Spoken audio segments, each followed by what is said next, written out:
Depuis quelques semaines, on a commencé un thème très intéressant sur l'esprit.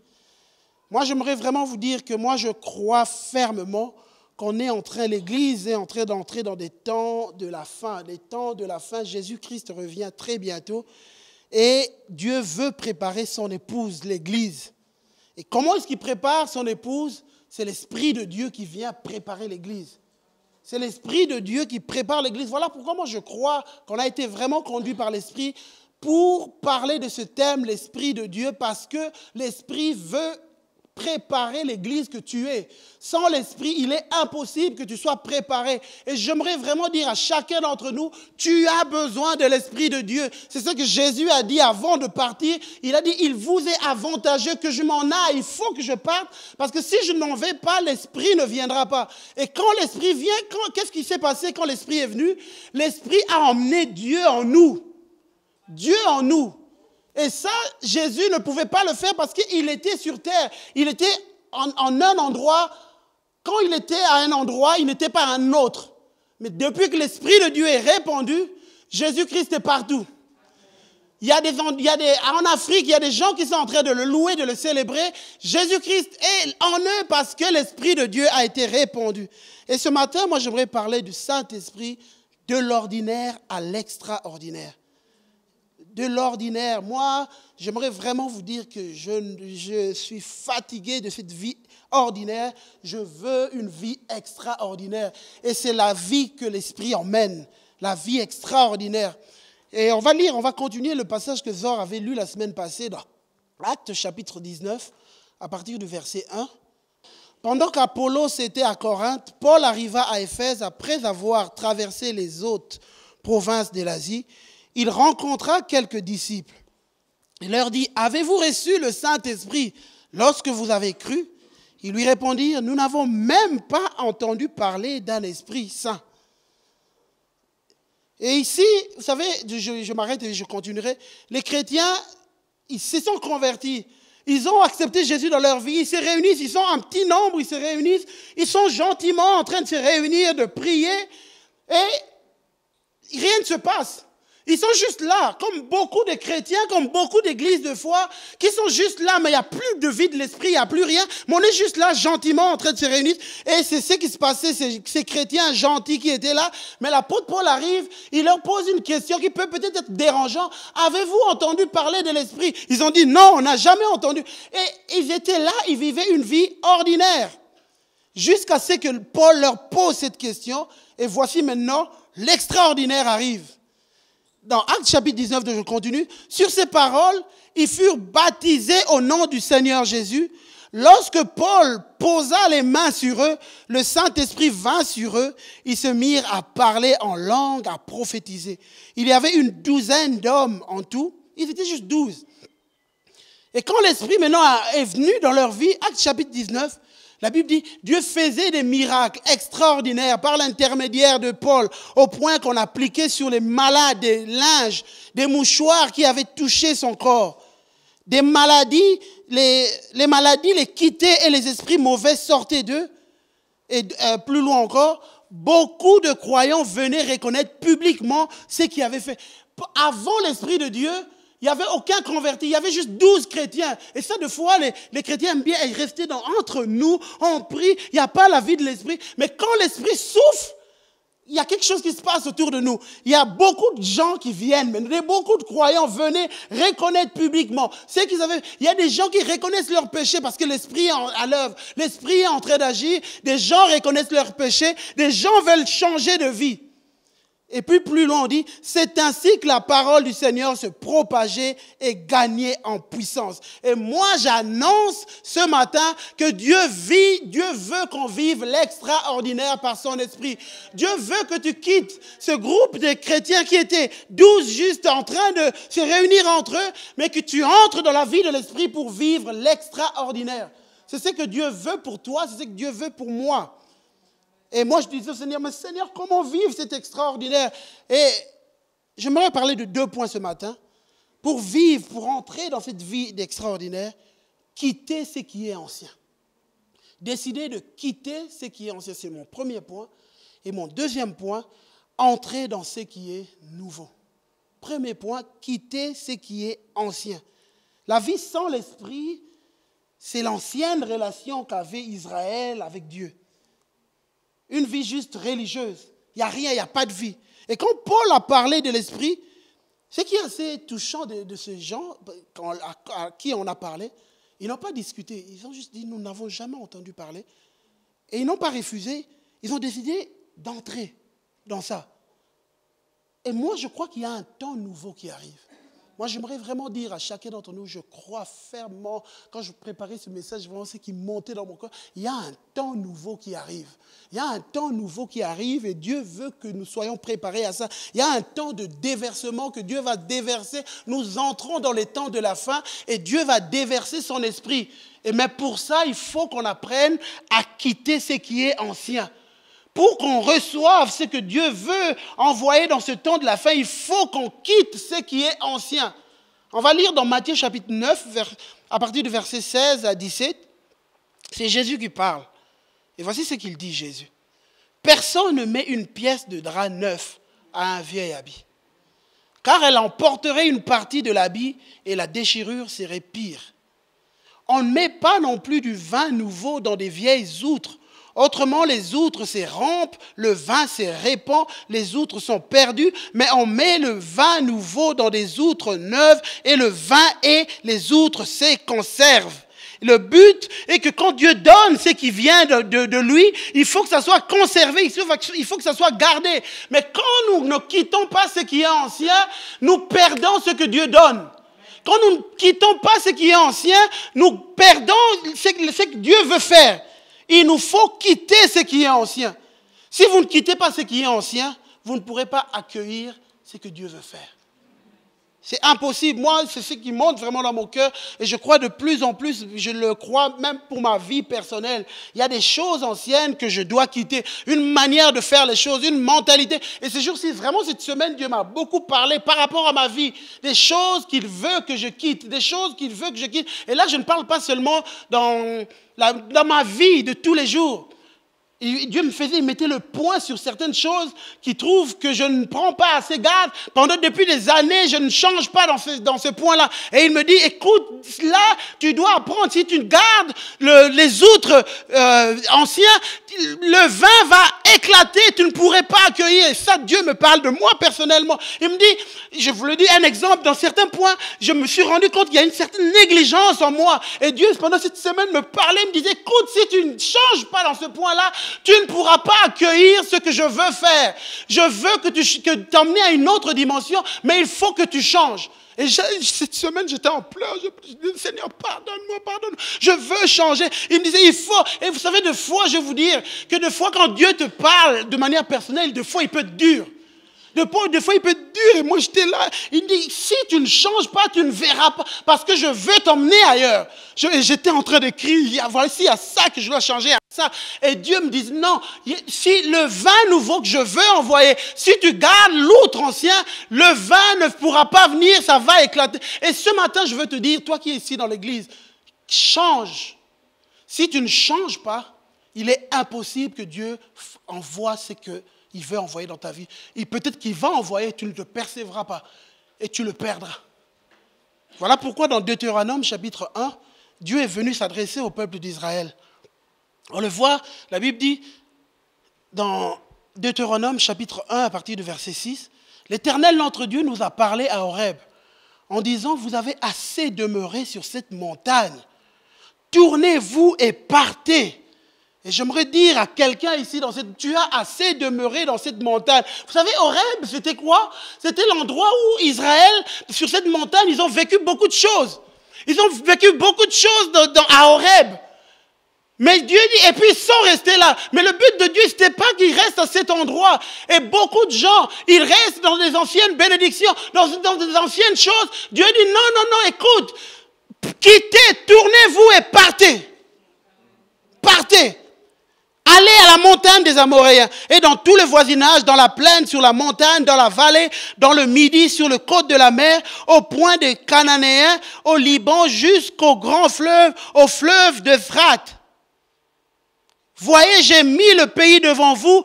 Allez, prenez possession du pays que l'Éternel a juré de donner à vos pères, Abraham, Isaac, Jacob et à leur postérité. J'aimerais dire à quelqu'un, si tu penses que en venant en te donnant au Seigneur, tu vas juste rester là, tu ne dois pas faire des pas, juste rester là. J'aimerais te dire alors que quand les choses vont tourner mal, ne te plains pas. Ne te plains pas parce que Dieu dit, il faut que tu quittes. Tourner. Pour vivre tout ce que Dieu veut pour nous, il faut apprendre à quitter les anciennes choses. Il faut apprendre à quitter. Et quand je parle de quitter, je ne parle pas de fait de quitter de manière géographique.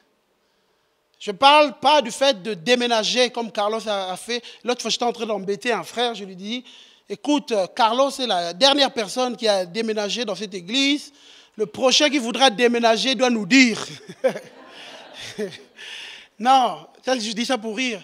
Mais moi, quand je parle de changer, je ne parle pas du fait de changer géographiquement.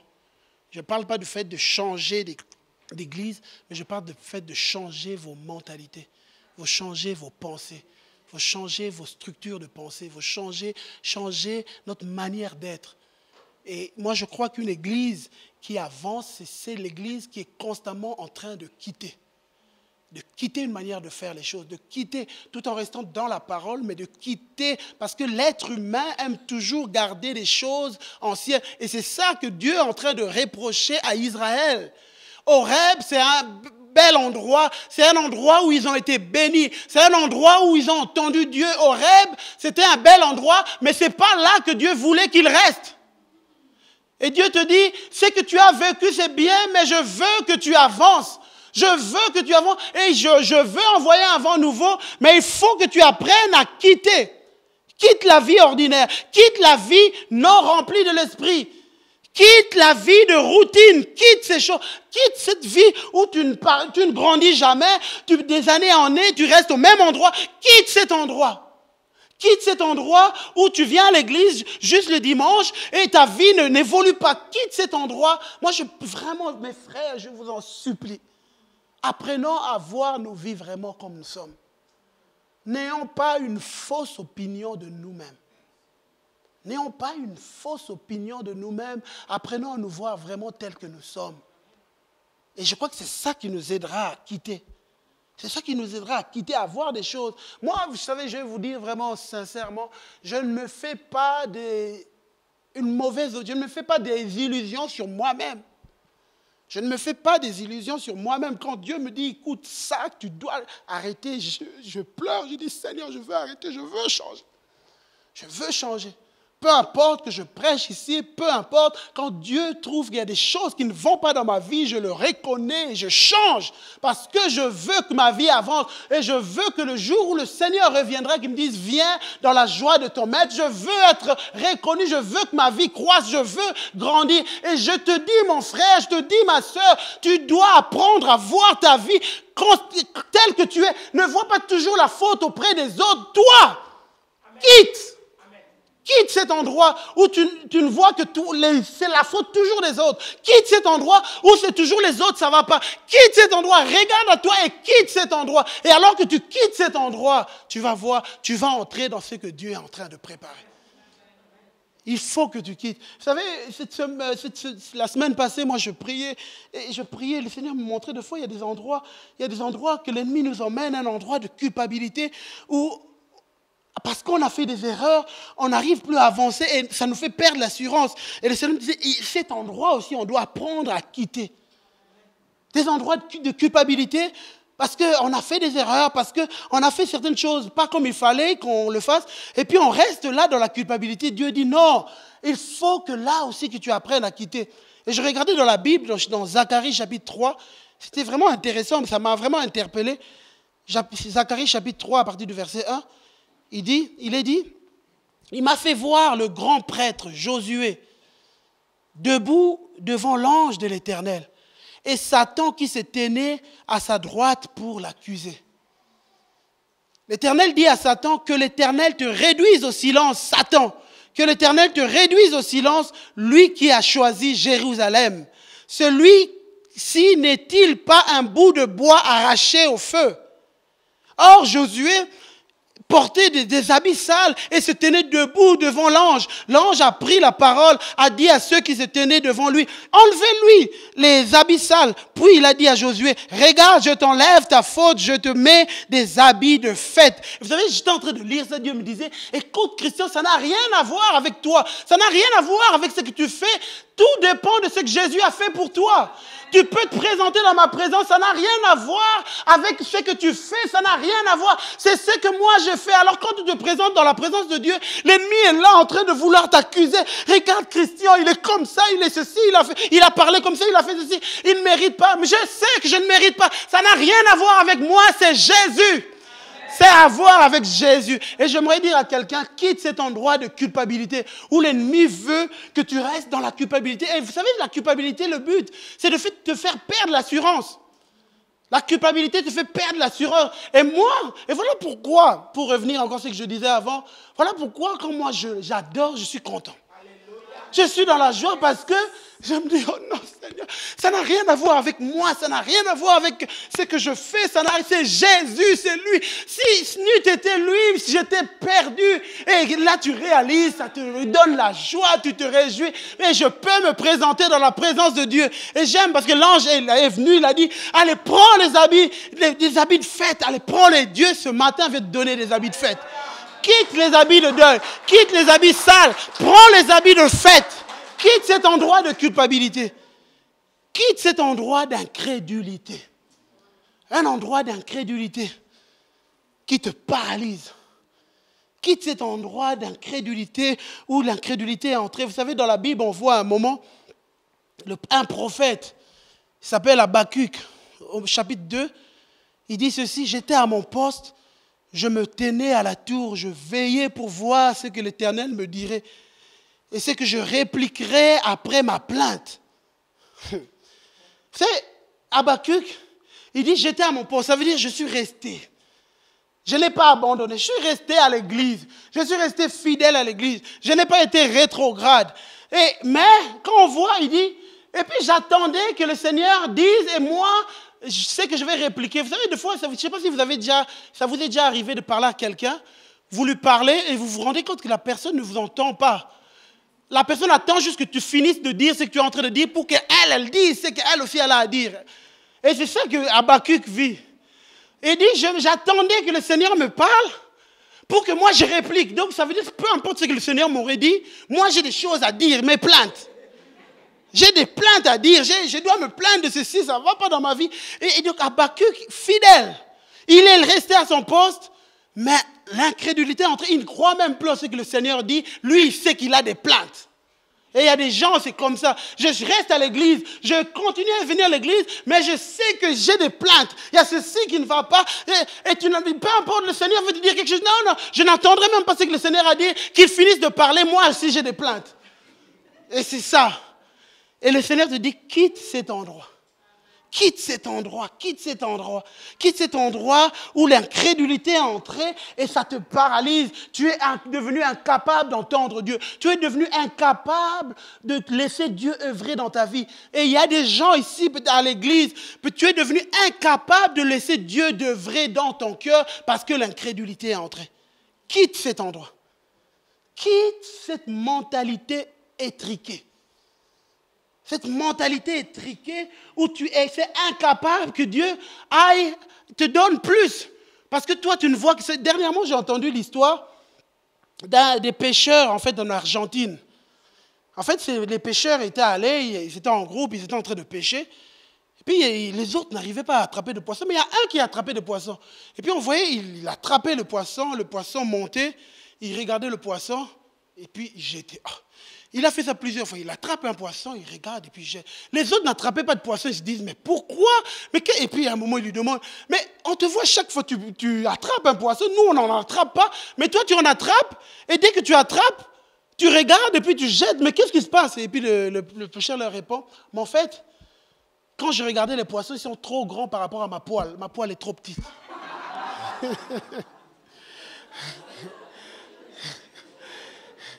Et ça... c'est le problème de beaucoup de chrétiens. Une mentalité étriquée. Et quand Dieu leur présente des choses, des plus grandes choses, ils refusent ça. Parce que ça ne correspond pas à ce que moi j'ai. Ça ne correspond pas à ma poêle. Ça ne correspond pas à ce que moi j'ai. Donc non, il faut que... Et comme des fois on aime utiliser l'expression, ils mettent Dieu dans une boîte. Donc ça ne correspond pas. C'est trop grand. C'est pas... Et puis là, ils jettent. Vous savez, il y a un homme, et moi je crois que c'est comme ça que Dieu, des fois, agit avec nous. Il y a un homme, Pierre. Pierre, à qui Dieu a reproché aussi pour le faire sortir de cette mentalité étriquée. Dans Actes chapitre 10, la dernière fois quand j'avais prêché, j'avais parlé de ça, mais je ne suis pas entré dans les détails dans ça. Et dans Actes chapitre 10, à partir du verset 9, le lendemain, comme ils étaient en route, donc les envoyés de Corneille, Corneille a envoyé des gens pour venir vers Pierre, et qu'ils approchaient de la ville. Donc Corneille n'était pas un juif, c'était un non-juif, tout ça. Et Pierre monta sur le toit vers la 6e heure pour prier. Et juste, j'ouvre une parenthèse, c'est dans la prière qu'on apprend à quitter. Et j'aimerais vraiment dire à quelqu'un ici, quitte cet endroit de manque de prière. Reviens dans la prière, reviens, recommence à chercher. Zor a parlé tout à l'heure de Matthieu 7,7. Demandez, vous recevrez, frappez, monte, viens dans la présence de Dieu, frappe, viens dans la présence de Dieu, cherche Dieu. Quand tu ne trouves pas, viens chercher. Moi, je pense, moi en tout cas, personnellement, ce jour-ci, j'ai pris une décision de chercher Dieu comme jamais auparavant. Comme jamais auparavant, je me suis discipliné, je me réveille automatiquement à une heure précise et rien ne va changer ça. Je décidais, même quand je suis fatigué, je dis, ça en vaut la peine de dormir moins, mais je veux chercher Dieu. Et j'étais en train de crier ce matin, jamais je n'ai eu aussi soif de Dieu qu'auparavant. Aussi soif de l'esprit, de la vie de l'esprit, jamais je n'ai eu ça auparavant. Revenons, c'est dans la prière que Dieu nous parle pour qu'on quitte. Alors Pierre, la Bible dit, il monta pour prier, il eut faim, il voulut manger, et pendant qu'on lui préparait à manger, il tomba en extase. Il vit le ciel ouvert, un objet semblable à une grande nappe attachée par les 4 coins, qui descendait et s'abaissait vers la terre, où se trouvaient tous les quadrupèdes et les reptiles de la terre, les oiseaux du ciel. Et dans la loi, tous ces oiseaux s'étaient considérés comme des animaux impurs. Alors, une voix lui dit, « Lève-toi, Pierre, tue et mange. » Mais Pierre dit, « Non, Seigneur, car je n'ai jamais rien mangé de souillé ni d'impur. » Et pour la seconde fois, la voix se fit encore entendre à lui, « Ce que Dieu a déclaré pour pur, ne le regarde pas comme souillé. » Cela arriva jusqu'à 3 fois, aussitôt après, l'objet fut retiré. C'est comme si Dieu, c'était tellement important que Pierre comprenne qu'il faut que tu apprennes à regarder les gens autrement. Il faut que tu ouvres, que tu t'élargisses. Parce que Pierre était en train d'être préparé à aller à un endroit où il ouvrait la porte à des gens qui, en principe, ne devaient pas entrer. C'était des gens de l'extérieur. Et Dieu était en train de l'élargir. Et ce matin, j'aimerais dire que Dieu est en train de t'élargir, d'élargir ton cœur. Apprends à voir autrement. Apprends à voir les gens autrement. Apprends à considérer les gens autrement. Apprends à accueillir les gens. Apprends à ne plus mépriser que les gens jugent, que Dieu juge important. Apprends, change tes mentalités. Change ta mentalité. Vous savez, nous, ça c'est l'être humain. On a trop tendance à mépriser quelqu'un. On pense que quelqu'un n'est pas comme nous, on méprise. Et ici, c'est ce que Dieu est en train de changer, le formatage de Pierre. Il faut que ça change. C'est que Dieu a déclaré comme pur, toi ne le regardes pas comme impur. C'est que Dieu a déclaré comme bon, ne le regarde pas comme pas bon. C'est que Dieu a apprécié, ne le déprécie pas. C'est que Dieu a honoré, ne le méprise pas. Et je crois que nous, chrétiens, on doit apprendre, Seigneur, apprends-nous à voir les choses comme toi tu vois. Apprends-nous à nous élargir. Et je pense que si on change notre système de pensée, si on change toutes ces choses selon la parole de Dieu, sous la parole de Dieu, si on le fait, nous allons accueillir. Vous savez, je vais vous dire quelque chose. Les gens qui ont crucifié Jésus, moi je pense que beaucoup de chrétiens, s'ils vivaient à le temps de Jésus, auraient crucifié Jésus. Beaucoup. Peut-être même moi aussi. Je ne dis pas que je suis parfait. Peut-être même moi. C'est pour ça qu'on a besoin constamment de changer. C'est pour ça qu'on a besoin constamment de quitter. Parce que les gens qui ont crucifié Jésus, pourquoi l'ont crucifié? Parce que Jésus est arrivé avec une autre manière de faire les choses. Et eux, ils regardaient, mais ils se disaient, mais c'est pas ça, jamais été comme ça. Moi, je crois vraiment, je te dis, mon frère, ma soeur, peut-être que si tu étais à cette époque, tu ferais partie des gens qui ont crucifié Jésus. Peut-être. Et je ne me sors pas de ce que je suis en train de dire. Peut-être que moi aussi, je l'aurais fait. Et c'est pour ça qu'on a besoin constamment de quitter. Constamment de quitter notre manière. Et ces gens ont refusé. Alors que Jésus venait, il parlait, ils étaient fermés. Et impossible d'accueillir ce que Dieu était en train d'envoyer. Dieu a emmené quelque chose de nouveau. Jésus était en train de marcher en Israël avec quelque chose de Dieu, de divin. Mais ils ont refusé de l'accueillir. Mais ils pensaient bien faire. Ils étaient sûrs, ils pensaient bien faire. D'ailleurs, si vous allez en Israël, jusqu'aujourd'hui, il y a des gens qui attendent le Messie. Jusqu'aujourd'hui, ils sont sûrs que ce n'était pas lui. Et si eux, ils sont trompés, pourquoi penses-tu que toi, tu es meilleur, que tu ne peux pas te tromper? Voilà pourquoi c'est important constamment de se tenir devant Dieu. Et je prends d'apprendre à quitter une mentalité, une manière de faire et de venir constamment, Seigneur, change-moi. Dis-moi comment tu veux. Dis-moi, viens, je viens en toute honnêteté. En toute honnêteté, vois ce qu'il y a en moi et change ma manière de voir les choses. Quand Dieu dit que c'est important d'être rempli de l'esprit, ne dis pas que ce n'est pas important. Quand Dieu dit que c'est important de pardonner, ne dis pas que ce n'est pas important. Quand Dieu dit que c'est important d'aimer, ne méprise pas ça, ne fais pas des choses comme si ce n'était pas important. Quand Dieu dit que c'est important que tu changes, ne fais pas comme si ce n'était pas important. C'est important, il faut que tu apprennes à quitter. À quitter. Donc je reviens encore sur ce passage que j'ai lu dans Matthieu. Personne ne met une pièce de drap neuf à un vieil habit, car elle emporterait une partie de l'habit et la déchirure serait pire. On ne met pas non plus du vin nouveau dans de vieilles outres, autrement les outres se rompent, le vin se répand, les outres sont perdues, mais on met le vin nouveau dans des outres neuves et le vin et les outres se conservent. Nous avons besoin des outres neuves, nous avons besoin que Dieu nous change, nous avons besoin de quitter ce qui est ancien. Et le dernier verset pour le premier point, Éphésiens chapitre 4, verset 22. On vous a enseigné, c'est l'apôtre Paul qui parle, on vous a enseigné à vous débarrasser du vieil homme qui se corrompt, du vieil homme qui correspond à votre ancienne manière de vivre et se détruit sous l'effet de ses désirs trompeurs, à vous laisser renouveler par l'esprit dans votre intelligence, à vous revêtir de l'homme nouveau, créé selon Dieu dans la justice et la sainteté que produit la vérité. Quittons. Vraiment, mon frère, ma soeur, apprends à quitter. Et alors que tu quittes, nous allons voir ce que Dieu est en train de préparer. Et deuxième point, entrer dans ce qui est nouveau. Entrer dans ce qui est nouveau. J'aime bien. Parce que les 12 chrétiens, on vient leur parler, ils ne discutent pas, ils acceptent ce qui est nouveau. La Bible dit dans Actes chapitre 19, sur ces paroles, ils furent baptisés au nom du Seigneur Jésus. Lorsque Paul posa les mains sur eux, le Saint-Esprit vint sur eux. Ils se mirent à parler en langue, à prophétiser. Il y avait une 12aine d'hommes en tout. Le nouveau est là.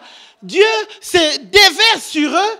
Et ils se mettent à parler en langue et puis à prophétiser. Et c'est la même chose. Et j'aime bien parce que quand tu regardes, l'expérience est identique avec l'église de Jérusalem le jour de la Pentecôte. Le jour de la Pentecôte, Actes chapitre 2, la Bible dit tous remplis d'étonnement. Ça, c'est des gens qui refusent toujours le changement. Tous remplis d'étonnement, ne sachant que penser, ils se disaient les uns aux autres, qu'est-ce que cela veut dire? Il y aura toujours des gens. Mais d'autres se moquaient et disaient, ils sont pleins de vin doux. C'est pas normal. Ils ne sont pas sérieux. C'est pas normal. Alors l'apôtre Pierre dit, Pierre debout avec les 11, avec assurance, l'assurance qu'il n'avait pas avant l'Esprit de Dieu. Il s'exprima d'une voix forte en ces termes, Hommes de Judée, et vous tous qui séjournez à Jérusalem, comprenez ce qui se passe et prêtez l'oreille à mes paroles. Ces gens ne sont pas ivres comme vous le pensez. Quand vous nous voyez chanter ici dans la joie, nous ne sommes pas ivres comme vous le pensez. Quand vous nous voyez dans la joie, nous ne sommes pas fous comme vous le pensez. Comme vous le supposez, car il est 9h du matin. Il leur rappelle l'heure. Il est 9h du matin, donc on n'a pas eu le temps d'aller boire. Donc c'est ça qu'il est en train de leur dire. Mais maintenant, se réalise ce que le prophète Joël avait annoncé.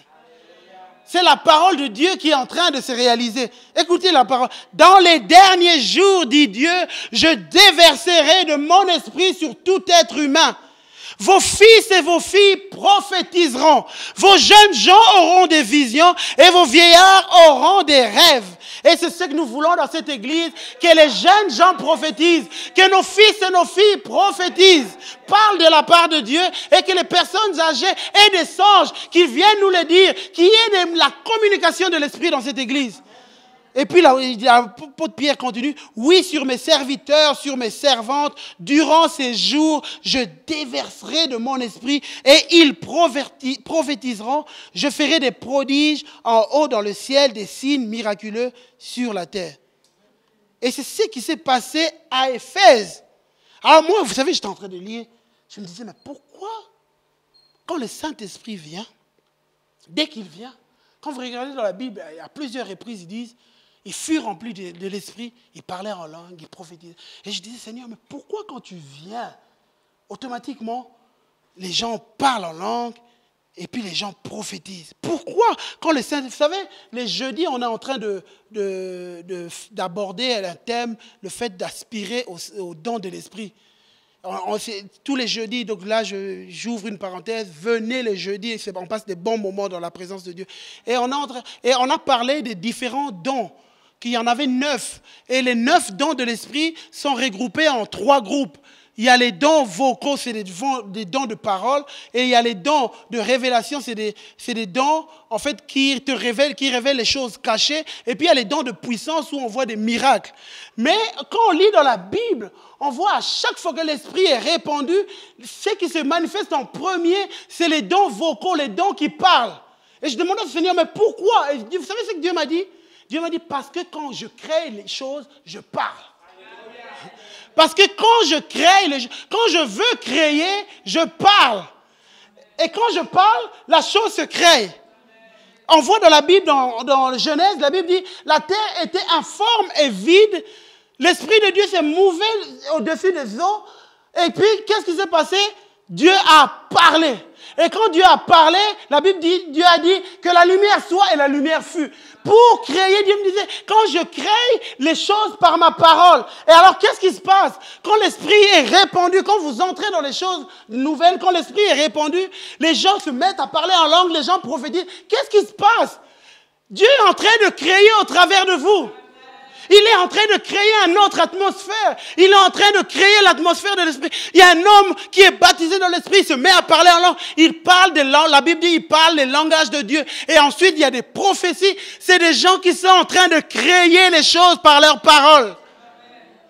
La prophétie, quand Dieu parle, c'est pour créer. Chaque fois que Dieu parle, voilà pourquoi quand l'esprit se saisit de nous, il se saisit d'abord de notre langue. Parce qu'il veut nous donner la nature de Dieu. Et la nature de Dieu, vous savez c'est quoi? Il est le Dieu créateur. Et quand le Dieu créateur vient en toi, il veut que tu deviennes celui qui participe à la création avec lui. Voilà, quand l'esprit est répandu, Dieu veut. Alléluia.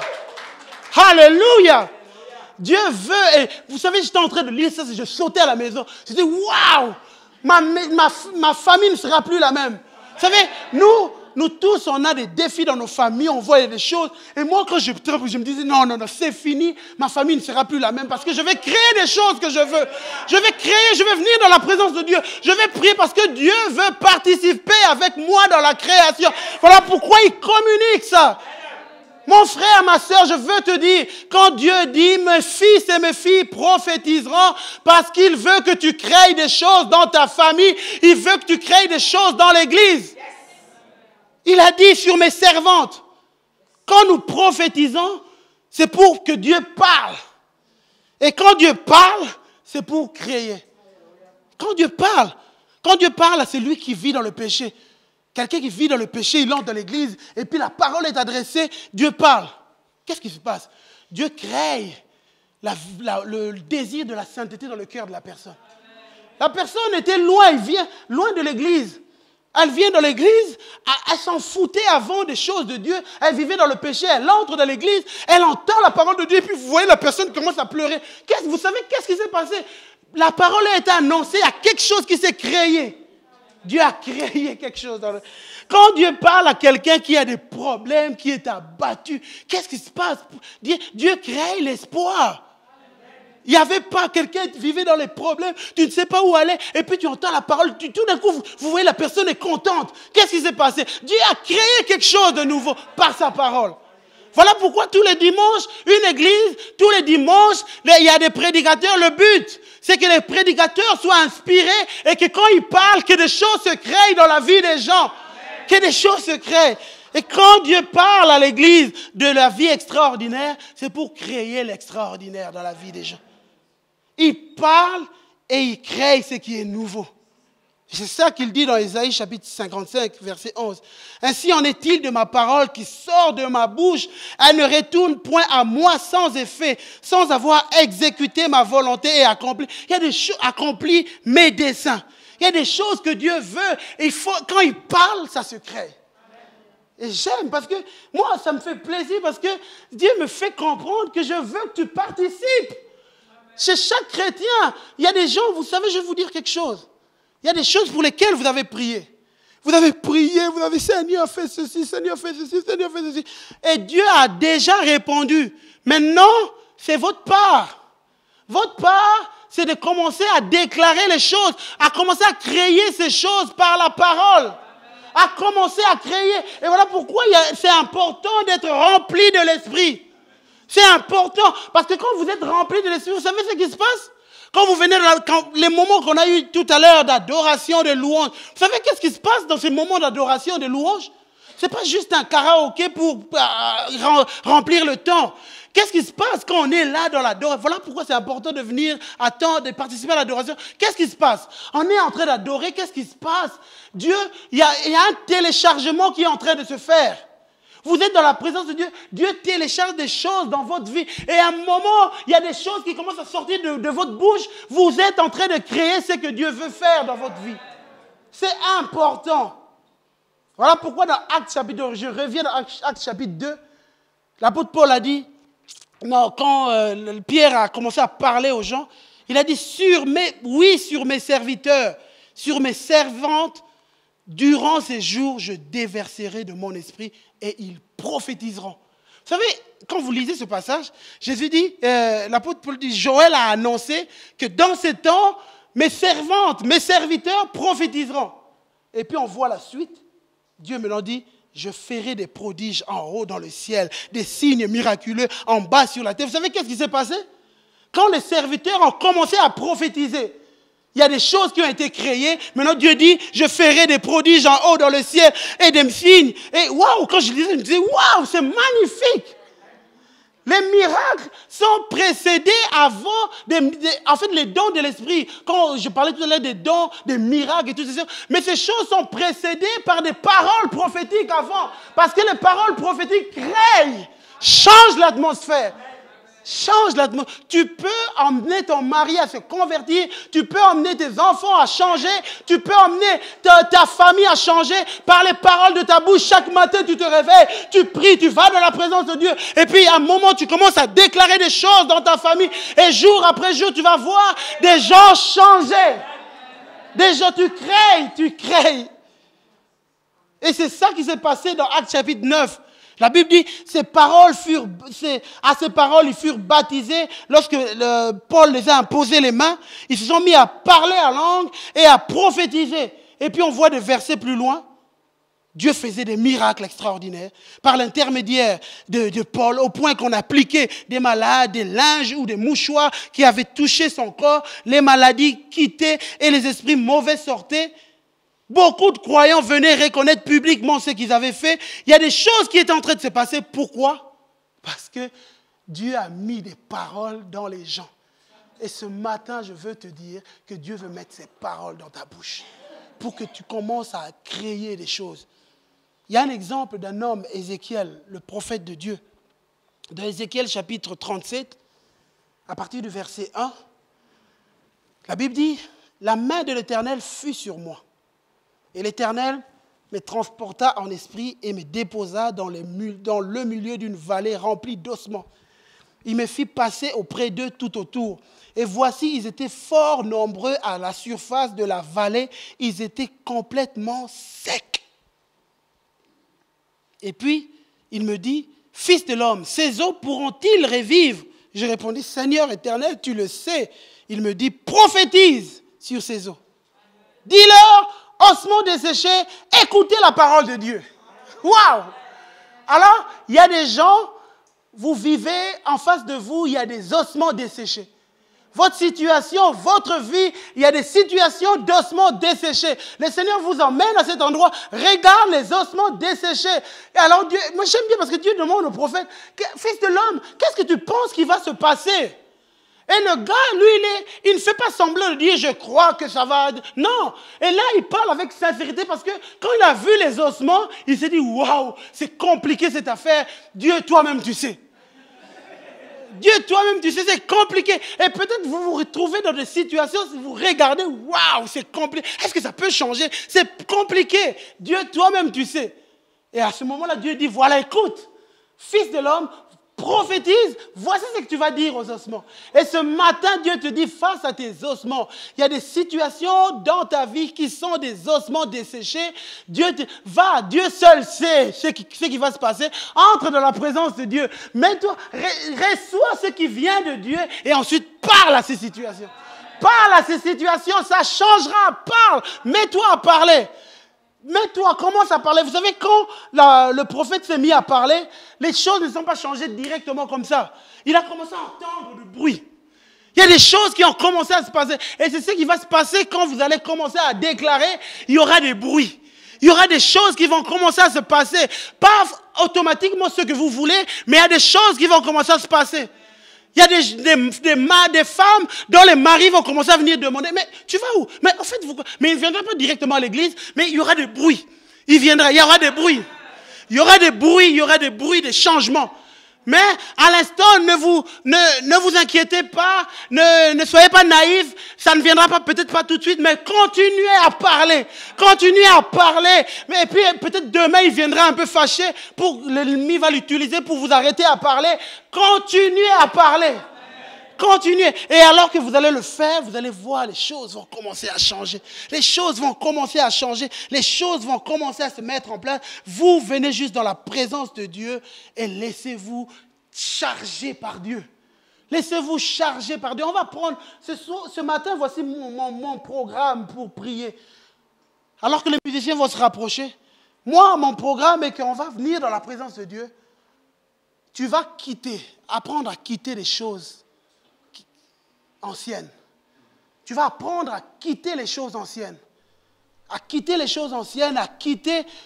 ces choses anciennes. Et ensuite, on va passer un temps dans l'adoration. On va passer un temps dans l'adoration. Alors que les musiciens vont chanter, on va passer un temps. Et après ça, il y aura un moment où tu vas déclarer sur ta vie. Il y aura un moment de déclaration, Mes frères, on va vraiment se courber dans la présence de Dieu. J'aimerais vraiment te parler, toi, mon frère, ma soeur. J'aimerais te dire quelque chose ce matin. J'aimerais vraiment te parler, mon frère, ma soeur. Apprends à quitter ce qui est ancien. Apprends à quitter ce qui ne plaît pas à Dieu. Apprends à quitter cette mentalité étriquée.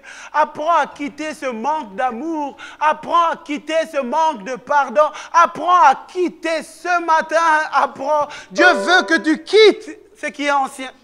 Quitte ce qui est ancien. Quitte ces choses, quitte-les. Quitte-les. Quitte-les. Alléluia. Et je m'en appelle ce matin celui qui veut, ceux et celles qui veulent quitter. Vous savez, ce matin, c'est un moment juste des gens qui en veulent. C'est un moment juste des gens qui en veulent. Et toi qui es dans cet endroit, vous savez, moi, dans ma vie chrétienne, vis-à-vis de Dieu, je ne me mets jamais un masque. Je m'en fous de ce que les gens pensent de moi. Quand ça ne va pas dans ma vie, ça ne va pas. Quand j'ai déconné, j'ai besoin de la grâce de Dieu. Et ce matin, je te parle, mon frère, ma soeur. Si tu as besoin de quitter, lève-toi. Lève-toi et quitte cet endroit où Dieu ne veut pas que tu restes. Quitte cet endroit. De la même manière que Dieu a dit à Abraham, quitte la maison de ton père, quitte cet endroit. Quitte, lève-toi. Oh, Rabassataya. Quitte cet endroit. Alléluia. Alléluia. On va passer un temps. Alléluia. Alléluia. Et ceux qui veulent venir dans la présence de Dieu, qui disent, Seigneur, télécharge tout ce qui est de toi dans ma vie ce matin. Télécharge, Seigneur, ta vie en moi. Si ceux qui ont besoin que Dieu télécharge des choses divines se lèvent et on va se lever dans l'adoration. On va se lever dans un moment où nous élevons le roi. Je ne sais pas. Alléluia.